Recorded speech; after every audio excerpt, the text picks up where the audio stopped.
The message arrived on a Tuesday morning at 0800 hours, transmitted across 17 light-years of space in the span of 3 seconds. Commander Jake Morrison stood in the communications center of Luna Base, reading the holographic text that would change everything for humanity. Greetings, species of Earth. The Galactic Defense Coalition formally invites your civilization to apply for membership in our organization. Please send representatives to the coordinates attached. Safe travels. Jake rubbed his jaw, still trying to process what had happened in the past 6 months. First contact with alien life. 7 different species working together in something called the Galactic Defense Coalition. And now they wanted humans to join their club. Sir, the transport ship is ready, said Captain Ryan Phillips, stepping into the room. Ryan was a good soldier, the kind who had seen action in 3 different conflicts and never complained about the orders he received. How many are we taking? Jake asked. 12 officers, including yourself. Admiral Stone picked the team personally. Ryan handed him a data pad. He said to bring our best, but also our most diplomatic. Jake looked at the list of names. All good people. All experienced soldiers. He wondered what these aliens expected from humanity. The first communications had been friendly enough, but there was something in the tone that made him uneasy. Journey to the meeting point took 2 weeks aboard the UN's Liberty. During that time, Jake read everything they had learned about the Coalition species. The Velthari looked like tall, thin humans with silver skin and large eyes. The Zixnari resembled giant insects with 4 arms and spoke in musical tones.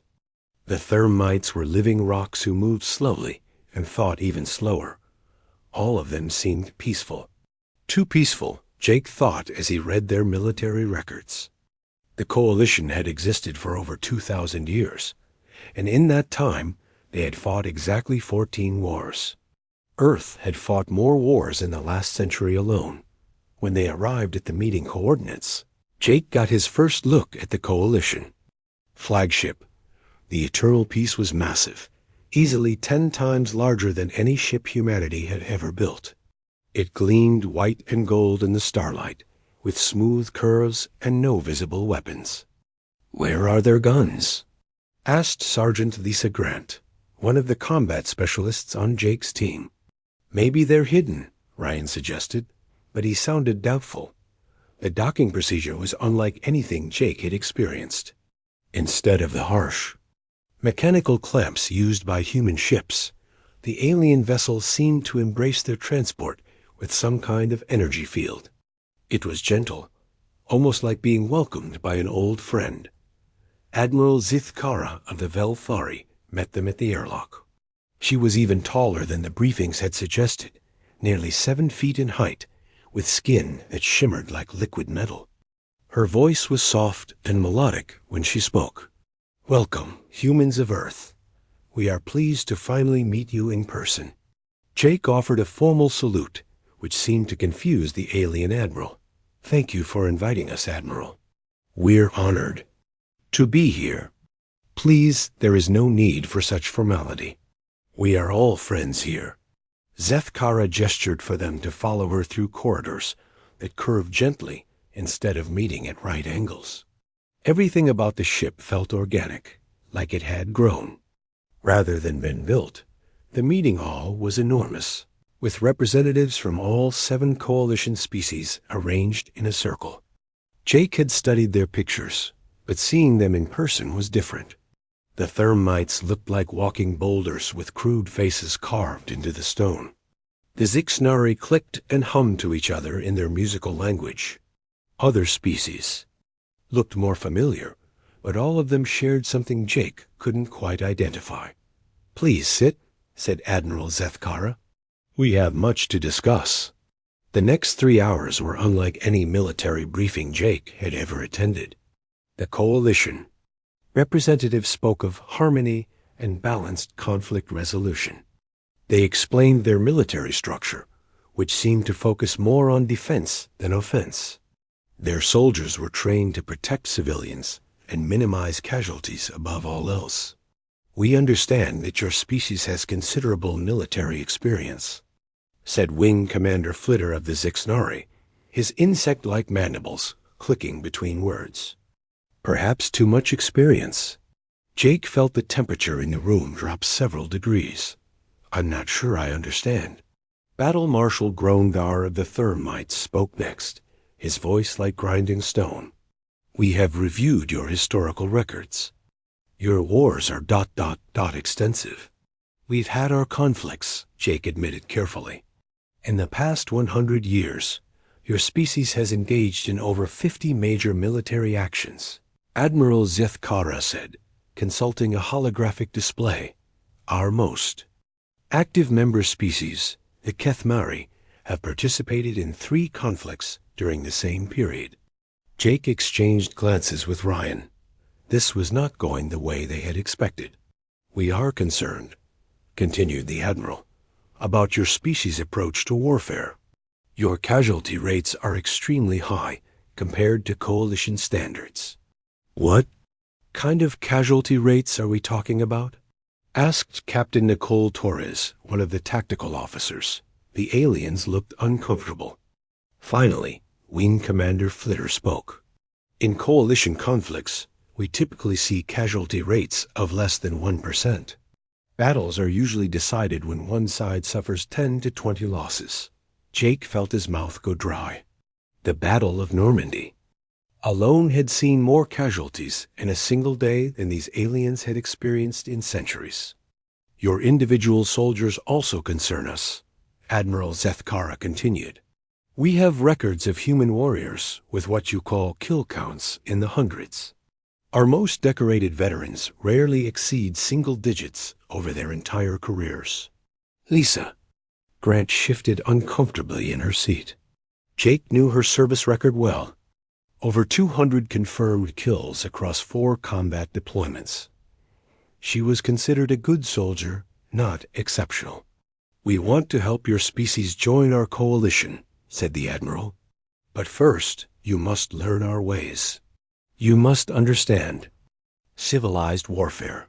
Jake realized what was happening. These aliens weren't inviting humanity to join as equals. They were offering to civilize the savage humans. They saw Earth as a dangerous child that needed to be taught how to play nicely with others. What exactly are you proposing? Jake asked. We will assign an instructor to teach your people about proportional response and acceptable casualty limits. Someone who can help you understand that war is not about destruction, but about resolution. The irony was not lost on Jake. The most militarily successful species in the galaxy was being asked to learn warfare from creatures who barely understood the concept. We accept your terms, Jake said finally. He could see the relief on the alien faces as they returned to their ship. Ryan whispered, Sir, do they have any idea what they just asked for? Jake smiled grimly. No, Captain. I don't think they do. Lieutenant Colonel Amy Chun stared out the viewport of the transport ship as Harmony Station grew larger in the distance. The massive space station looked like a crystal flower blooming in the darkness, all smooth curves and transparent sections that glowed with soft light. It was beautiful in a way that human military installations never were. First time seeing Coalition architecture? Asked Major Chris Parker, settling into the seat beside her. It's different, Amy replied. Everything looks so peaceful. Chris laughed. Wait until you see their idea of a military academy. Amy had been selected for this assignment 3 weeks ago. The Coalition had requested a human instructor to help bridge the gap between human and alien military thinking. Admiral Stone had called it the most important diplomatic mission in human history. Amy called it the strangest job interview she had ever heard of. Her official title was Kill Count Instructor, a position the Coalition had created specifically for her. The name alone showed how little these aliens understood about human warfare. They thought the number of enemies killed was the most important measure of a soldier's Effectiveness. The docking procedure at Harmony Station was as gentle as everything else the Coalition did. Instead of the harsh mechanical sounds Amy was used to, the station seemed to embrace their ship with invisible arms. Even the artificial gravity felt softer somehow. Wing Commander Flitter met her at the airlock. The Zixnari looked like a praying mantis that had learned to walk upright, with 4 arms and compound eyes that reflected light like mirrors. When he spoke, his voice sounded like wind chimes. "Welcome to Harmony Station, Colonel Chun. We are honored to have you here." Amy offered a handshake, which seemed to puzzle the alien commander. After a moment of awkward silence, Flitter touched her hand briefly with one of his 4-fingered appendages. "Thank you for having me," Amy said. "I'm looking forward to working with your people, as are we. Though I must admit, your reputation precedes you." Amy raised an eyebrow. "My reputation?" 47 confirmed kills over 6 years of active duty. "Most impressive." Flitter's mandibles clicked approvingly. "Our most decorated instructors have achieved 3 or 4 kills over their entire careers." Amy felt her stomach drop. 47 kills was not particularly high by human standards. She knew sergeants with twice that number. But to these aliens, it made her some kind of legendary warrior. "I see," she said carefully. Flitter led her through the station's corridors. Everything was designed for multiple species, with ramps instead of stairs and adjustable gravity fields for different physiologies. The walls were covered with artwork that seemed to move and change as they walked past. The Coalition Military Academy is quite different from your human institutions, Flitter explained. "We focus on defense, protection of civilians, and minimal casualty engagements." They passed a group of alien cadets practicing what looked like extremely slow-motion combat. 2 Velthari were engaged in what might charitably be called a sword fight, but they moved so carefully that Amy could have eaten lunch between their attacks. "Interesting technique," Amy said. "Traditional Velthari honor combat, very effective for single-opponent scenarios." Amy watched as one of the combatants finally landed a touch with his weapon after nearly 5 minutes of careful maneuvering. Both fighters immediately stepped back and bowed to each other. The watching cadets applauded politely. "What happens in multiple opponent scenarios?" Amy asked. Flitter's compound eyes seemed to dim. "We prefer to avoid such situations." They reached the instructor quarters, which were more luxurious than any military housing Amy had ever seen. The rooms were spacious and comfortable, with large windows overlooking the stars and furniture that adjusted automatically to her body type. "Your first class begins tomorrow," Flitter said. 24 cadets from 6 different species, all eager to learn about human military tactics. After the wing commander left, Amy spent the evening reviewing the files on her students. The records made for interesting reading. The average Coalition soldier served for 15 years and saw combat perhaps 3 times during their entire career. Most never fired their weapons outside of training exercises. The weapons themselves were another surprise. Coalition military technology focused on stunning and disabling rather than killing. Their rifles had settings for unconsciousness, temporary paralysis, and mild discomfort. The highest setting was labeled severe injury and required approval from 2 superior officers to use, Amy's first class. The next morning was held in what the Coalition called a tactical discussion chamber. It looked more like a peaceful garden than a military classroom, with comfortable seating arranged in circles and holographic displays that showed colorful, non-threatening imagery. Her students filed in quietly, representing 6 different species. There were 3 Velthari with their silver skin and large eyes, 4 Zixnari clicking softly to each other, 2 massive thermites who had to use special reinforced chairs, and various others Amy was still learning to identify. "Good morning," Amy began. "I'm Colonel Chun, and I'll be teaching you about human military doctrine over the next several weeks." The students looked at her with expressions ranging from curiosity to barely concealed terror. One of the Velthari cadets raised her hand. "Yes? Is it true that you have personally killed 47 enemies?" "That's correct." Several of the students made sounds that Amy interpreted as gasps of shock. One of the Zixnari began vibrating, in what she hoped was excitement rather than fear. "How?" asked another cadet, a member of a species Amy didn't recognize. "Various methods, depending on the situation. Rifles, explosives, hand-to-hand combat." This time, half the class needed a moment to recover. Amy realized she was going to need to adjust her teaching approach significantly. "Perhaps we should start with something basic," she said. "How many of you have been in actual combat?" 3. Hands went up hesitantly. "How many have fired your weapons at living targets?" 2 hands remained raised. "How many have had to make life or death decisions under enemy fire?" No hands remained up. Amy sat down heavily. These weren't soldiers in any sense she understood. They were more like armed diplomats who occasionally had to deal with minor disagreements. "Let's start with basic survival," she said finally. "If you're under attack, what's the first thing you do?" "Attempt to communicate with the attacker," said one of the Velthari promptly. "Offer terms for peaceful resolution," added a Zixnari. "Retreat to a safe distance and call for reinforcements," suggested a Thermite. Amy stared at them. These beings had somehow managed to maintain galactic peace for 2,000 years using methods that would get human soldiers killed in the first 5 minutes of any real conflict.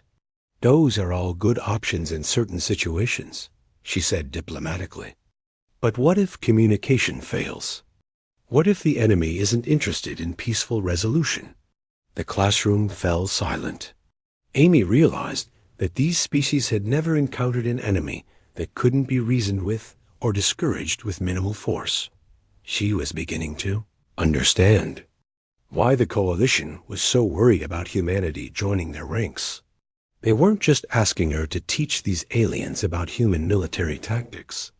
They were asking her to prepare them for the possibility that someday they might face an enemy like humanity itself. The irony was almost too much to bear. The Coalition had invited the fox to teach the chickens about predators, not realizing that the fox was the most dangerous predator they had ever encountered. "This is going to be interesting," Amy murmured to herself as she watched her students discuss the philosophical implications of using force in self-defense. Very interesting. Indeed. The emergency alert came at 0347 hours, station time. Amy woke to the sound of gentle chimes that the Coalition used instead of harsh alarm bells. Even their crisis notifications were designed to avoid causing stress. She dressed quickly and made her way to the command center, where she found Wing Commander Flitter and Battle Marshal Grondar huddled around a holographic display. Their body language spoke of worry, though their voices remained calm. "What's the situation?" Amy asked. "The Scar-Thick Empire has declared war on the Coalition," Flitter said, his musical voice carrying an edge of concern. "They attacked 3 of our outer colonies yesterday." Amy studied the tactical display. The Scar-Thick Empire was marked in red, showing their territory along the eastern edge of Coalition space. They controlled nearly 40 star systems and had been expanding steadily for the past 50 years. "What do we know about them?" Amy asked. "Aggressive species," Grondar rumbled, his stone-like features creased with worry. "They have been conquering smaller civilizations for decades. We always hoped they would see reason." "Have you tried talking to them?" "Of course, we sent 3 diplomatic missions. They sent back the heads of our ambassadors." Amy felt a chill run down her spine. This was the first time she had heard of any species in this galaxy actually killing Coalition representatives. The Scar-Thick were clearly different from the peaceful races she had been working with.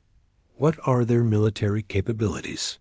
Flitter manipulated the display, showing ship designs and troop formations. They fight with brute force tactics. Number. Finesse. No honor. They simply overwhelm their enemies with numbers and firepower. Amy studied the enemy ship designs. They were crude but effective, bristling with weapons and armored like flying fortresses. The Scarthic clearly understood. That war was about destroying the enemy, not negotiating with them.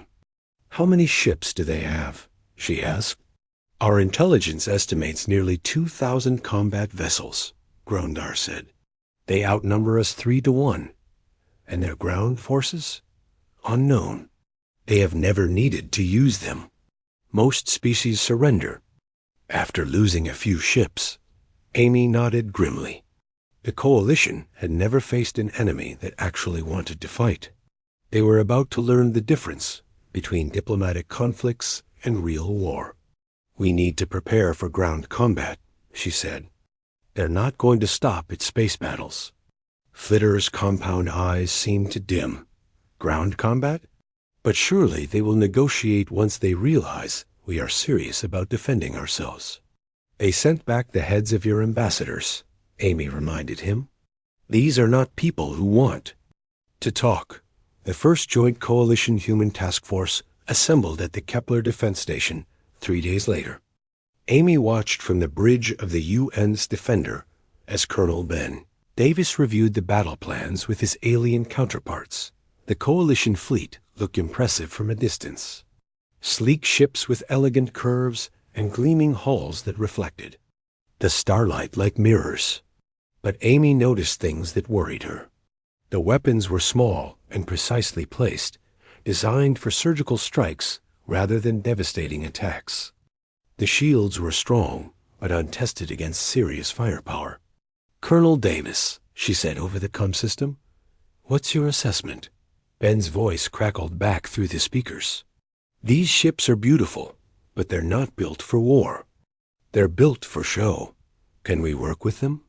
We'll have to. But Amy, these people have no idea what they're walking into. The Scarthic attack came without warning. One moment the Coalition fleet was moving in perfect formation through space, and the next moment they were under assault from ships that seemed to materialize out of nowhere. Amy watched in horror as the enemy vessels opened fire. The Scarthic ships were ugly and angular, covered in weapons that spat continuous streams of energy. They attacked like wolves, working in packs to overwhelm individual Coalition vessels. Return fire, ordered Admiral Velcara from the Coalition. Flagship. The Coalition ships responded with precise, measured shots. Each beam was carefully aimed to disable rather than destroy. They were still trying to fight a civilized war against an enemy that wanted to kill them all. This isn't working, Amy said into her comm. Ben, we need to show them how it's done. Already on it, Ben replied. All human ships, weapons free. Show these aliens what real warfare looks like. The human ships moved with a coordination that the Coalition had never seen before. Instead of fighting individual duels, they worked together as a unit. They concentrated their fire on single targets, destroying them quickly before moving to the next. The Scarthic, who had been pressing their attack confidently, suddenly found themselves facing something they had never encountered. Human weapons were designed to kill, not disable. Human tactics were designed to win, not negotiate. Within minutes, the tide of battle shifted. The Scarthic ships began pulling back, their aggressive formation dissolving into chaos as they realized they were outmatched. Incredible, whispered Wing Commander Flitter. Your people fight like demons. We fight to win, Amy replied. That's the difference. But the space battle was only the beginning. Intelligence reports soon confirmed Amy's worst fears. The Scarthic were landing ground forces on 3 Coalition worlds, and the local defense forces were being overwhelmed.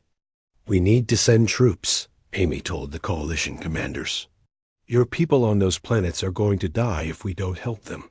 Ground combat is so messy, Grondar said reluctantly. Perhaps we could blockade the planets instead? And let the civilians suffer while we wait for the Scarthic to get bored? Amy shook her head. No, we go in, we hit them hard, and we end this quickly. The first joint ground operation took place on the mining world of Serenity. Amy accompanied the landing force as an observer, watching as coalition troops prepared. For their first real ground combat in over a century, the alien soldiers moved slowly and carefully, their weapons set to stun rather than kill. They advanced in single file, announcing their presence and calling for the enemy to surrender. The Scarthic response was swift and brutal. Energy bolts tore through the coalition ranks, cutting down soldiers who had never experienced real violence. The aliens fell back in panic, their carefully planned formation collapsing. We need to take control, Amy said to Captain Nicole Torres, who was leading the human contingent. These people are going to get themselves killed. Nicole nodded grimly. Human units advance by squads, covering fire and movement. Show these aliens how it's done. The human soldiers moved like ghosts through the battlefield, using cover and concealment in ways the coalition had never imagined. They advanced in short rushes, one squad covering while another moved forward. Their weapons barked with deadly precision, and Scarthic soldiers fell without ever seeing their attackers. The coalition troops watched in amazement as the humans carved through enemy positions that had seemed impregnable. These weren't the careful, measured engagements they were used to. This was warfare as an art form, practiced by masters who had learned their craft through centuries of conflict. How do they do that? Asked a Zixnari lieutenant, watching as a human squad flanked a Scarthic strongpoint. Practice, Amy replied. Lots and lots of practice. By the end of the day, the Scarthic forces on Serenity had been defeated. The coalition had achieved in hours what their traditional methods would have taken weeks to accomplish, but Amy could see the cost in the eyes of her alien allies. They had witnessed the true face of human warfare, and it had shaken them to their core. Is this how your people always fight? Flitter asked as they reviewed the battle reports. This is how we fight when we want to win, Amy replied. This is how we fight when lives are at stake. The wing commander was quiet for a long moment. Perhaps, he said finally, we have much to learn from humanity. Amy nodded. The galaxy was about to discover that sometimes the most frightening teacher is the one who knows exactly what they're talking about. Major Chris Parker crouched behind the twisted metal wreckage of a Scarthic transport, listening to the sound of enemy voices growing closer. His strike team had been on the enemy command ship for 3 hours now, moving through the corridors like shadows. Contact in 30 seconds, whispered Sergeant Tony Blake through the CUM system. 6 hostiles, armed with energy rifles. Chris checked his weapon and signaled to his team. Beside him, Lieutenant Kate Murphy nodded and moved to the opposite side of the corridor. The other 4 members of the strike team took their positions without making a sound. This was nothing like the careful, formal combats that coalition forces preferred. This was fast, brutal, and efficient. This was how humans fought when they needed to win. The Scarthic soldiers rounded the corner exactly when Tony had predicted. They were large, reptilian creatures with thick scales and powerful claws. Their weapons looked crude but deadly, capable of punching holes through armor plating. The firefight lasted 8 seconds. When the smoke cleared, 6 Scarthic soldiers lay dead in the corridor. The human strike team had suffered no casualties. They had moved with a coordination and ruthlessness that the galaxy had never seen before. Command deck is just ahead, Kate reported, studying her scanner. 43 life signs, including what looks like the ship's captain. Chris nodded. The plan was simple. Capture the command ship, take the commanding officer prisoner, and use the ship's communication system to demand the surrender of the entire Scarthic fleet. It was the kind of bold, aggressive tactic that would never occur to Coalition military. Planners thought they reached the command deck without further resistance. Chris planted explosive charges on the blast doors while his team prepared for entry. The Scarthic had no idea what was coming. The doors exploded inward in a shower of sparks and metal fragments. The human soldiers poured through the opening, their weapons trained on the shocked Scarthic officers inside. "Nobody move!" Chris shouted in the broken Scarthic language he had learned during the brief intelligence course. "Surrender now or die." The enemy captain was a massive creature, nearly 8 feet tall with scales that gleamed like black metal. His eyes burned with hatred as he looked at the human soldiers, but he was smart enough to recognize defeat when he saw it. "You are the humans," he said in accented Coalition standard. "The new killers." "We are," Chris replied. "And you are our prisoner." Back on Harmony Station, Amy watched the tactical display with a mixture of pride and concern. The strike team's success had turned the tide of the entire battle. The Scarthic fleet was pulling back, their command structure in chaos. But it was the reaction of her Coalition allies that worried her most. How did they do that? Wing Commander Flitter asked for the 10th time. His compound eyes were wide with something that might have been fear. How did 6 humans capture a ship with over 300 crew members? "Training," Amy replied, "and experience." "But the casualties," Battle Marshal Grondar rumbled. 17 Scarthic soldiers killed in the boarding action. In Coalition warfare, such numbers would end a battle immediately. Amy looked at the alien commanders gathered around the tactical display. Admiral Zethkara of the Velfari was studying the human battle reports with an expression of deep thought.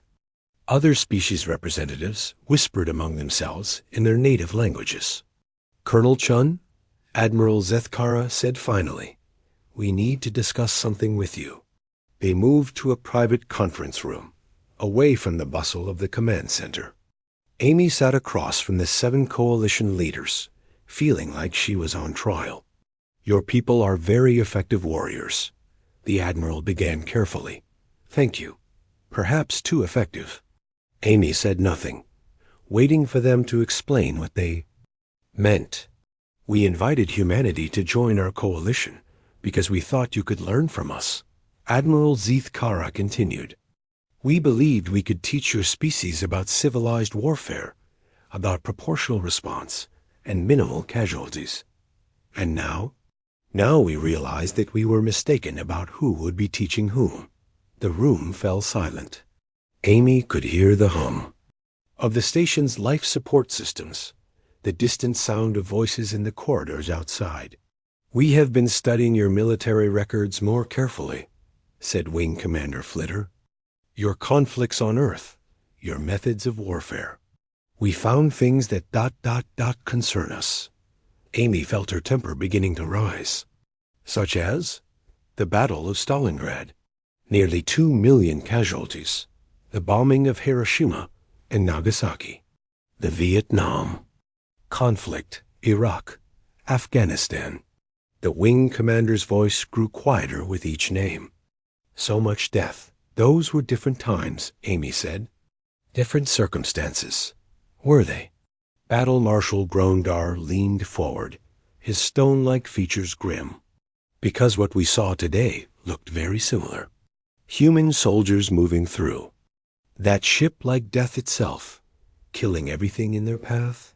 We saved lives today," Amy protested. "We ended the battle quickly, with minimal Coalition casualties." "Yes," Admiral Zethkara said. "That is exactly what concerns us." Amy stared at them, beginning to understand. "You're afraid of us." "We are beginning to realize that we have invited a predator into our peaceful galaxy," the Admiral replied. "Your species doesn't just fight wars. You perfect them. You make them into art. And that's a bad thing? For a species like the Scarthic, Perhaps not. But what happens when humanity decides that the coalition itself is the enemy? The question hung in the air like a weapon. Amy realized that these aliens had finally grasped the true nature of human military capability. They had seen human soldiers in action and understood that everything they thought they knew about warfare was wrong. "We would never attack the coalition," Amy said. "Wouldn't you?" Admiral Zethkara pulled up a holographic display showing Earth's military history. "Your species has never encountered a conflict it couldn't win. What happens when someone tells humanity no for the first time in her galactic career?" Amy looked around the room at the 7 alien leaders. She could see the fear in their eyes, the growing realization that they had made a terrible mistake. They had invited humanity to join their peaceful club, thinking they could civilize the savage humans. Instead, they had given humanity access to their military technology, their star charts, their weaknesses. "You want us to leave," Amy said quietly. "We want to understand," Admiral Zethkara replied. "We want to know if humanity can be trusted with the kind of power you have demonstrated." "And if you decide we can't be?" The aliens exchanged glances. The answer was written on their faces, even if they couldn't say it out loud. "We hope it doesn't come to that," the Admiral said finally. Amy stood up slowly. "I think this meeting is over." As she walked back to her quarters, Amy's mind raced. The coalition was afraid of humanity, and they had every right to be. They had seen human military doctrine in action and realized that they were completely outmatched. If it came to war between humanity and the coalition, it wouldn't even be a contest. But there was something else, something the aliens hadn't realized yet. The Scar-thick Empire wasn't the only aggressive species in the galaxy. There were others. Out there, other threats that the coalition's peaceful methods couldn't handle. They needed humanity more than they knew. The question was whether they would figure that out before their fear drove them to make a decision that would doom them all. Amy reached her quarters and activated her communication system. It was time to send a message back to Earth. "Admiral, Stone needed to know that the situation had changed. The coalition was no longer interested in learning from humanity. They were interested in containing it. The galaxy was about to become a much more dangerous place, and Amy had a feeling that humanity was going to be right in the middle of it all." The Scar-thick Emperor sat in his war room, staring at the reports that had arrived throughout the night. Every single one told the same story. His fleets were retreating. His ground forces were being defeated. His empire was losing the first war it had ever fought against an enemy that actually knew how to fight back. "How many ships have we lost?" he asked his chief admiral. 437, my lord. "Over half our fleet." The Emperor's claws scraped against the metal table. "And how many coalition ships have we destroyed?" 12, my lord. All of them were destroyed by the human vessels. The Emperor looked up sharply. "The humans did this?" "Yes, my lord. The coalition fights as they always have, with precision and restraint. But the humans—" The Admiral paused, struggling to find words. "The humans fight like us, but better." For 50 years, the Scar-thick Empire had expanded across the galaxy by being more violent than everyone else. They had conquered 12 different species by using brutal tactics that their enemies couldn't match. But now they had encountered something they had never imagined, a species that was even better at violence than they were. "Send a message to the coalition," the Emperor said finally. "We wish to discuss terms." Admiral Kevin Stone stood on the bridge of the Un's Victory, watching as the last Scar-thick ships jumped away from the battlefield. The war that had started 3 weeks ago was effectively over. The most aggressive military force in the galaxy had been beaten so thoroughly that they were requesting peace talks. "Sir," said Captain Nicole Torres, "we're receiving a communication from Harmony Station. Admiral Zethkara wants to speak with you." Kevin nodded. He had been expecting this call. The coalition leaders had been very quiet since the tide of war had turned, and he knew they were struggling to process what they had witnessed. The holographic image of Admiral Zithkara appeared on the bridge. The Velthari leader looked tired, her silver skin seeming to have lost some of its luster. "Admiral Stone," she said, "congratulations on your victory." "It was a coalition victory," Kevin replied diplomatically. "Was it?" The alien admiral's large eyes seemed to study him through the transmission. "Our analysis shows that 93% of enemy casualties were inflicted by human forces. Coalition vessels accounted for less than 7% of the damage." Kevin said nothing. The numbers spoke for themselves. "We need to talk," Admiral Zethkara continued. "All of us. The Coalition Council is meeting tomorrow to discuss the future of our alliance with humanity." "We'll be there," Kevin said. The meeting took place in the Great Council Chamber aboard the Eternal Peace. Representatives from all 7 coalition species were present, along with Admiral Stone and Colonel Amy Chun. The tension in the room was thick enough to cut with a knife. "The war is over," Admiral Zethkara announced. "The Scarthic Empire has agreed to return all conquered territories and pay reparations for the damage they caused. They have also agreed to reduce their military by 75%. There was no celebration in the room. The coalition leaders looked more worried than relieved. "However," the Admiral continued, "this victory has raised serious questions about the future of our alliance." Wing Commander Flitter stood up, his insect-like form clicking nervously. "In 3 weeks of combat, human forces demonstrated military capabilities that far exceed anything we have ever seen. Your tactics, your technology, your entire approach to warfare is beyond our understanding. We fought together as allies," Admiral Stone said. "We protected coalition worlds and saved coalition lives." "Yes," Battle Marshal Grondar rumbled, "and that is what terrifies us." The room fell silent. Amy could see the fear in the aliens' faces, the growing realization of what they had unleashed. "We have been naive," Admiral Zethkara said finally. "We thought we could teach humanity about civilized warfare. Instead, we have learned that our concept of warfare is primitive compared to yours." "What are you saying?" Admiral Stone asked. "We are saying that humanity has shown us what real military power looks like," said a representative from the Kethmori, a species that rarely spoke in council sessions. "And we are not sure our galaxy is ready for it." Amy stood up slowly. She had been expecting this moment for weeks, ever since the coalition leaders had started looking at humans with fear instead of curiosity. "You want us to leave," she said. "We want to find a way forward that doesn't end with humanity conquering the galaxy," Admiral Zethkara replied. "And you think we want to conquer the galaxy?" "We think that if you wanted to, we couldn't stop you." The truth hung in the air like a challenge. Everyone in the room knew it was accurate. If humanity decided to take control of coalition space by force, there was nothing the aliens could do to prevent it. "You're right," Admiral Stone said quietly. "If we wanted to conquer you, you couldn't stop us." Several of the alien representatives made sounds of alarm. Admiral Zethkara's skin seemed to pale even further. But Stone continued, "We don't want to conquer you. We want to protect you." "Protect us from what?" Wing Commander Flitter asked. "From the next Scarthic Empire.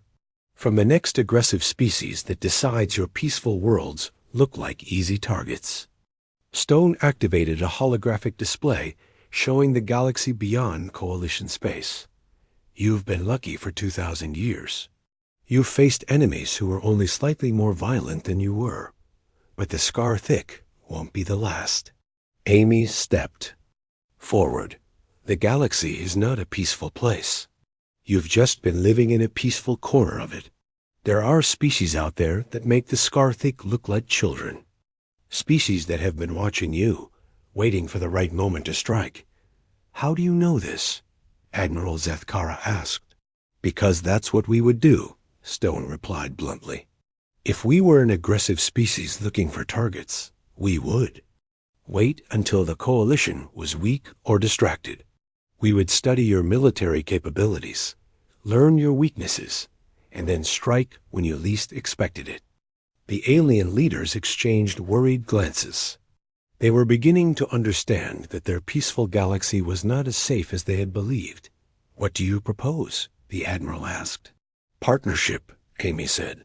Real partnership. Not you teaching U.S. about civilized warfare, but us teaching you about effective warfare. Not us learning restraint, but you learning how to win. And if we refuse?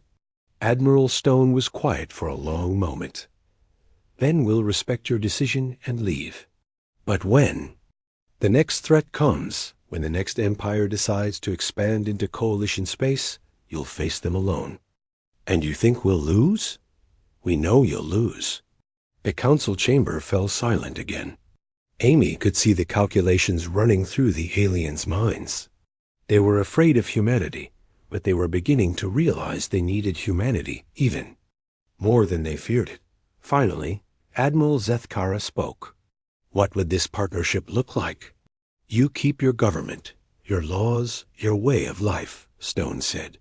But you let us rebuild your military. You let us train your officers. You let us prepare your fleets for the wars that are coming. And in return, we protect you, all of you, forever. Amy watched as the coalition leaders considered the offer. They could choose fear and send humanity away, leaving themselves vulnerable to the next predator that came along. Or they could choose protection and accept that the galaxy was no longer the peaceful place they had believed it to be. We need time to discuss this, Admiral Zethkara said finally. Of course. But while you're discussing it, remember something. Admiral Stone turned to address all the alien representatives. 3 weeks ago, you thought the Scarthic Empire was unbeatable. Today, they're begging for peace. That's what real military power looks like. The question is whether you want it protecting you or threatening you. As the humans left the council chamber, Amy felt a strange sense of completion. The galaxy had learned the truth about humanity. They were no longer the species that needed to learn about civilized warfare. They were the species that would define what warfare meant in the age to come. The coalition could choose to embrace that reality or deny it. But either way, the galaxy had changed forever. And at the center of that change stood humanity, no longer students but teachers in the most important lesson the universe had ever learned. Sometimes, the most frightening thing in the galaxy is the one thing standing between you and everything else that wants to destroy you.